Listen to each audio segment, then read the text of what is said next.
ஓம் நம வெங்கடேஷாய. 108 திவ்ய தேச பெருமாள் கோயில்கள்லாம் நாமளே எப்படி பிளான் பண்ணிக்கிட்டு போய் தரிசனம் பார்த்துட்டு வர்றது அப்படிங்கிறத பற்றின இன்ஃபர்மேஷன் நம்ம சேனலில் ஷேர் பண்ணிக்கிட்டே வரேன். இந்த வீடியோவில் விருதுநகர் மாவட்டத்தில் இருக்கக்கூடிய திருத்தங்கல் நின்றநாராயண பெருமாள் கோயில் 108 திவ்ய தேசம், ஸ்ரீவில்லிபுத்தூர் ஆண்டாள் ரெங்கமன்னார் சுவாமி கோயில் அதுவும் 108 திவ்ய தேசம். எப்படி போய் ஒரே நாளில் சுவாமி தரிசனம் பார்த்துட்டு வர்றது அப்படிங்கிறது பற்றின இன்ஃபர்மேஷன் ஷேர் பண்ணுறேன். நீங்கள் போகணுன்னா யூஸ்ஃபுல்லாகவும் தெரிஞ்சுக்கிறதுக்கு இன்ஃபர்மேட்டிவாகவும் இந்த வீடியோ இருக்கும். சென்னையிலேருந்து ரீச் ஆகிற இன்ஃபர்மேஷன் நான் ஷேர் பண்ணுறேன். பொதிகை எக்ஸ்பிரஸ் தினமுமே போது, சிலம்பு எக்ஸ்பிரஸ், வீக்லி எக்ஸ்பிரஸ், இது ரெண்டுமே திருத்தங்கல் ஸ்டாப்பிங் இருக்குது. ஏன்னா திருத்தங்கல் தாண்டி தான் மற்ற இடங்களுக்கெல்லாம் போகும் அப்படிங்கிறதுனால நாங்கள் ஃபஸ்ட்டு திருத்தங்கலில் ரீச் ஆகிட்டோம். ரெஃப்ரெஷ் பண்ணுற மாதிரி திருத்தங்கல் ரயில்வே ஸ்டேஷனில் இடம் இல்லை. இது ஒரு சின்ன ஸ்டேஷன் தான். ஹோட்டல்ஸ் நிறைய அவைலபிளாக இருக்குது. உங்களுக்கு வேணும்னா அதை புக் பண்ணிக்கோங்க. ஏன்னா நாங்கள் தெரிஞ்சவங்க வீட்டில் தான் ரெஃப்ரெஷ் பண்ணிக்கிட்டோம். இமீடியட்டாக தரிசனத்துக்கும் போயிட்டோம். இல்லை உங்களுக்கு இங்கே செட் ஆகலை அப்படின்னா நீங்கள் ஸ்ரீவில்லிபுத்தூரில் கூட நிறைய ஹோட்டல்ஸ் எல்லாம் இருக்குது. அங்கே கூட ஸ்டே பண்ணிவிட்டு அங்கே தரிசனம் முடிச்சுட்டு கூட இந்த கோயிலுக்கு வரலாம். ட்ரெயின் ஃபெசிலிட்டி இருக்குது, பஸ் ஃபெசிலிட்டி கூட இருக்குது. ஸோ ஃபஸ்ட்டு திருத்தங்கலில் இறங்கி ரெஃப்ரெஷ் பண்ணிவிட்டு போன கோயில் திருத்தங்கல் நின்றநாராயண பெருமாள் கோயில். 4 தேவியாரோட மூலவர் பெருமாள் நின்ற கோலத்தில் கிட்ட போய் தரிசனம் பண்ணலாம். ரொம்ப அழகாக இருப்பார் பார்க்குறதுக்கு. ஸோ இதான் மெயின் என்ட்ரன்ஸ். ரொம்ப விசேஷமான கோயில் அண்டு டிஃப்ரெண்ட்டாகவும் இருக்குது இந்த கோயில் பார்க்குறதுக்கு. குடவரை கோயில் இது. கிரானைட் கற்கள் அப்படின்னு சொல்கிறாங்க இந்த மலை. பெருமாள் இங்கே சயன கோலத்துலேயும் இருக்கார், நின்ற கோலத்துலேயும் இருக்கார். சயன கோலத்தில் இருக்கிற பெருமாளை நம்ம உள்ளே நுழைஞ்சோன்னே லெஃப்ட் சைடில் போய் பார்க்கலாம்.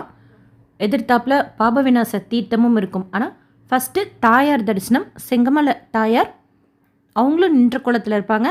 எதிர்த்தாப்பில் இப்போ நீங்கள் பார்க்குற இடத்துக்கிட்ட இருக்குது அவங்களோட சன்னதி. அவங்கள தரிசனம் பண்ணிவிட்டு இந்த இடத்துக்கு வந்தோம் அப்படின்னா கொஞ்சம் படி ஏறி ஒரு 15 படி தான் இருக்கும்.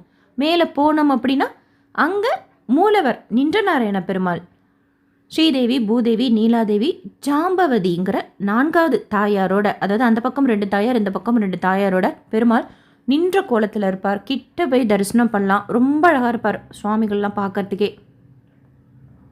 தனிச்சந்நிதி ஆஞ்சநேயருக்கு இருக்குது, கருடாழ்வாருக்கு இருக்குது, சக்கரத்தாழ்வாருக்கு இருக்குது, ஆண்டாளுக்கு இருக்குது, ஸ்ரீ ராமானுஜருக்கு இருக்குது, ஆழ்வார்கள்லாம் இருக்காங்க. ஸ்ரீரங்கம் விமானமாக பார்த்த மாதிரி ஒரு ஞாபகம் வரும். இந்த கோயில் விமானமும் ரொம்ப அழகான வடிவமைப்பில் இந்த விமானத்தை அமைச்சிருக்காங்க. பெரிய கோயில் கிடையாது. ஸோ சீக்கிரமாகவே நம்ம தரிசனம் பண்ணிடலாம். 108 திவ்ய தேச கோயில்கள்.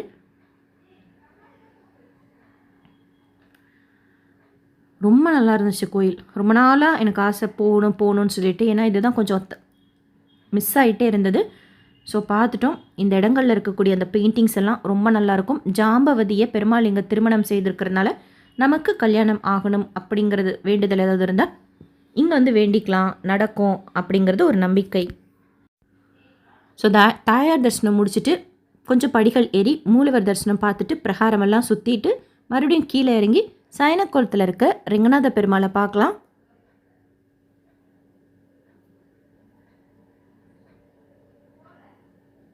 டிஃப்ரெண்ட்டாக இருக்குது இந்த கோயில். ஏன் அப்படின்னா இந்த கோயிலுக்கு வந்தோம் அப்படின்னா பெருமாளையும் பார்க்கலாம், சிவபெருமானையும் பார்க்கலாம், முருகனையும் பார்க்கலாம். ஸோ இப்போ நம்ம மேலே சேவிச்சுட்டு மறுபடியும் கீழே இறங்கிட்டோம். இந்த இடத்துல தான் ஸ்ரீ ராமானுஜருக்கு தனிச்சன்னதி இருக்குது. இப்போ நீங்கள் ஆப்போசிட்டில் பார்க்குறது ஸ்ரீ ராமானுஜர் சன்னதி. அண்ட் வெளியில் வந்து ரைட் சைடில் போனோம் அப்படின்னா சயன கோலத்தில் ரெங்கநாத பெருமாள் இருப்பார். அவருக்கு எதிர்த்தாப்பில் இருக்கிற இந்த தீர்த்தத்துக்கு பேர் பாபவிநாச தீர்த்தம். உள்ளே போக முடியாது, கதவை அடைச்சி வச்சுருக்குறாங்க. சயன கோலத்தில் இருக்கிற ரெங்கநாத பெருமாள் சன்னதிக்கு ஆப்போசிட்டில் இருக்குது. எப்படி கோயில் உள்ளே தான், எப்படி போகணுன்னு கேட்டால் கூட சொல்லுவாங்க. ஸோ அங்கே தரிசனம் முடிச்சுட்டு அந்த உள் வழியாகவே சிவன் கோயிலுக்கு போயிடலாம். டிஃப்ரெண்ட்டாக இருக்குது கோயில். அந்த அமைப்பே எல்லாமே குடவரை கோயில்கள் தான். மலையை குடஞ்சி தான் அத்தனை சன்னதிகளும் இருக்குது. இப்போ நம்ம இருக்கிறது சிவன் கோயில். ஆக்சுவலாக ஒரு மலையை குடஞ்சி பெருமாள் கோயில், சிவன் கோயில், முருகன் கோயிலாக அமைச்சிருக்காங்க. பெருமாள் கோயில் தரிசனம் முடிச்சுட்டு கோயில் உள்ளேந்தே நம்ம வரோம் அப்படின்னா இப்போ நம்ம இருக்கிறது சிவன் கோயில். கோயிலை பார்த்தாலே தெரியும், ஷுவராக ஒரு 1500 ஆண்டுகளுக்கு முற்பட்ட கோயில் இது. அமைப்பை பார்த்தாலே தெரியும். சிவன் கோயில் தரிசனம் முடிச்சுட்டு கொஞ்சம் படி ஏறி மேலே வந்தால் முருகர் கோயில். அதாவது ஒரு கோயிலுக்குமே வீதியில் என்ட்ரன்ஸ் பார்த்தீங்கன்னா தனித்தனியாக இருக்குது. முருகன் கோயிலுக்கு தனி என்ட்ரன்ஸ், பெருமாள் கோயிலுக்கு தனி என்ட்ரன்ஸ், சிவன் கோயிலுக்கு தனி என்ட்ரன்ஸ். எதுவும் பக்கத்தில் கூட கிடையாது.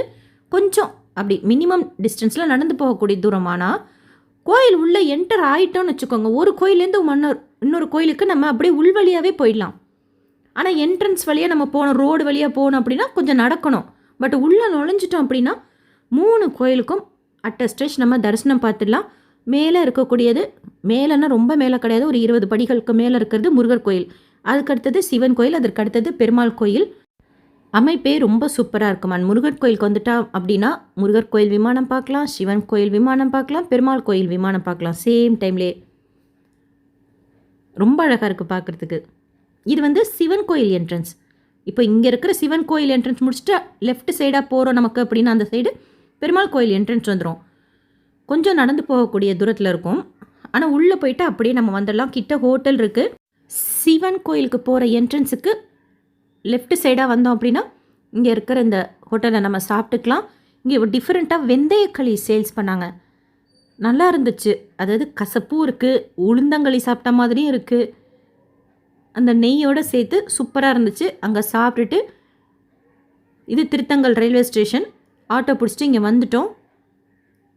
சிங்கிள் ட்ராக் இருக்கக்கூடிய ஒரு சின்ன ஸ்டேஷன் தான். அண்ட் இங்கேருந்து பேசஞ்சர் ட்ரெயின் மதுரைக்கு போகிறது வருது. இதில் ஏறிட்டோம் அப்படின்னா ஈஸியாக நம்ம ஸ்ரீவில்லிபுத்தூருக்கு போயிடலாம். ஸ்ரீவில்லிபுத்தூர் தாண்டி சங்கரன் கோயில் இருக்குது. ஆனால் நாங்கள் ஸ்ரீவில்லிபுத்தூரில் இறங்கலை. ஏன் அப்படின்னா ஸ்ரீவில்லிபுத்தூருக்கு ரொம்ப டைம் ஸ்பெண்ட் பண்ணணும் அப்படிங்கிறதுனால ஸ்ரீவில்லிபுத்தூரில் இறங்காமல் சங்கரன் கோயிலுக்கு போய் இறங்கிட்டோம்.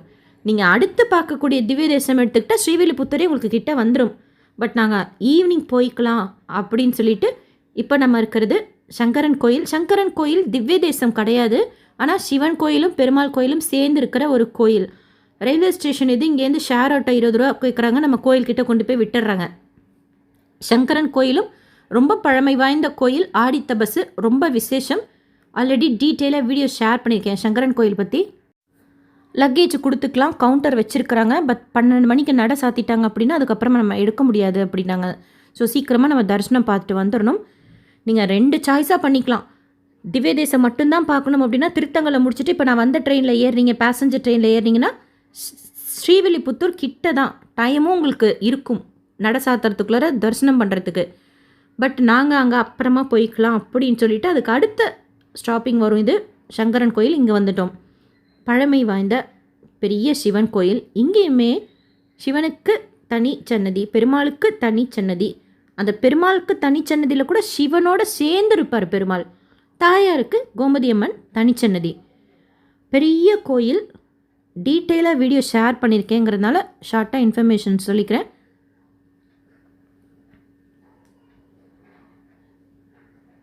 சங்கரன் கோயில் சன்னதி தனியாக இருக்கும். இந்த மாதிரி தாயார் கோயில், அம்பாள் கோயில் சன்னதி தனியாக இருக்கும். பெருமாள் கோயிலுக்குள்ளே போகிறோன்னு வச்சுக்கோங்க, நீங்கள் கேளுங்க ஐயர்கிட்ட பெருமாள் எங்கே இருக்கார், சிவன் எங்கே இருக்கான்னு சொல்லிட்டு. ஏன்னா குட்டியாக இருக்கிறதுனால நமக்கு விக்கிரகம் அவ்வளோ கிளாரிட்டியாக தெரியல. கேட்டால் காமிக்கிறாங்க. பெருமாளும் சிவனும் சேர்ந்து ஒரு சன்னதியில் இருப்பார், சங்கர நாராயணனா. ஸோ பிரகாரம் இது. அண்ட் அம்மன் சன்னதிக்குள்ளே போகும்போது அம்பாள் வழிபாடு செய்துட்டு புற்றுமண் அங்கே இருக்குது. அந்த புற்றுமண் நோய்களை தீர்க்கும் அப்படிங்கிறதுனால நம்ம சும்மா அங்கே ஓப்பனாக தான் வச்சுருக்குறாங்க, நம்மளாம் எடுத்துகிட்டு வரலாம். அந்த புற்றுமண் நம்ம வீட்டில் இருக்கிறதும் ரொம்ப விசேஷம் சொன்னாங்கன்னு சொல்லிட்டு ஒரு கவரில் சும்மா கொஞ்சமாக போட்டு எடுத்துகிட்டு வந்தோம். சில பேர் விபூதி மாதிரி இட்டுக்கிறாங்க. சொர்க்கவாசல், வைகுண்ட வாசல் இருக்குது இப்போ நான் இருக்கிற இடத்துல. இதுவும் கோயில் நட திறக்கிற நேரம் அப்படின்னா காலையில் 6 மணிலேருந்து மத்தியானம் 12 மணி வரைக்கும் இருக்கும். திருத்தங்கல் கோயிலும் அப்படி தான் 11:30 12 மணி வரைக்கும் இருக்கும். புற்று மண் இருக்கிற இடம் இது. மத்தியானம் நட சாத்தி சாயந்தரம்க்கு மேலே திருப்பி 4:30 மணி போல் கோயில் திறக்கிறாங்க. யானை இருக்குது சங்கரன் கோயிலில். பெரிய கோயில் சங்கரன் கோயில். ரொம்ப அழகாக இருந்தது பார்க்குறதுக்கே. ஸோ யானை பராமரிக்கிற இடம் அங்கே இருக்குது. முருகருக்கு தனி சன்னதி இருக்குது.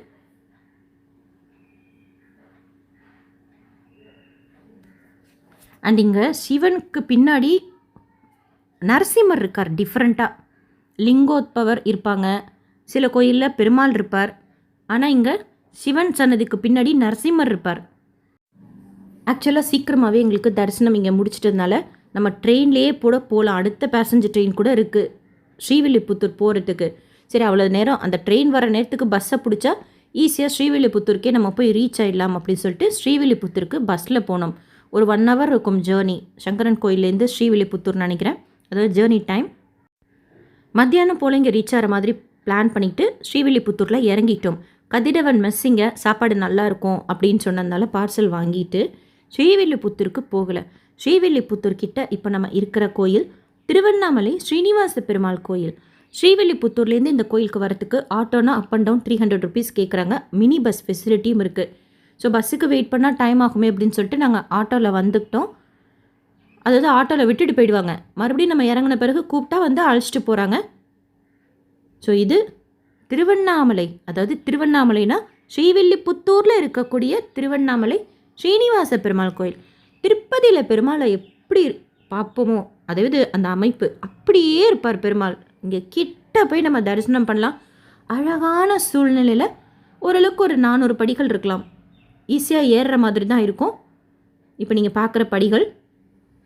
ஸோ இங்கே வந்து சாப்பிட்டுட்டு மத்தியானமும் கோயில் நட திறந்துருந்தது நாங்கள் போனப்போ. அதனால் தரிசனம் பண்ணிவிட்டு அதே ஆட்டோலேயே மறுபடியும் வந்து கோயில்கிட்ட இறங்கிக்கிட்டோம். எங்கன்னா ஸ்ரீவில்லிபுத்தூர் ஆண்டாள் சமேத ரெங்கமன்னார் சுவாமி கோயில் 108 திவ்யதேசம்.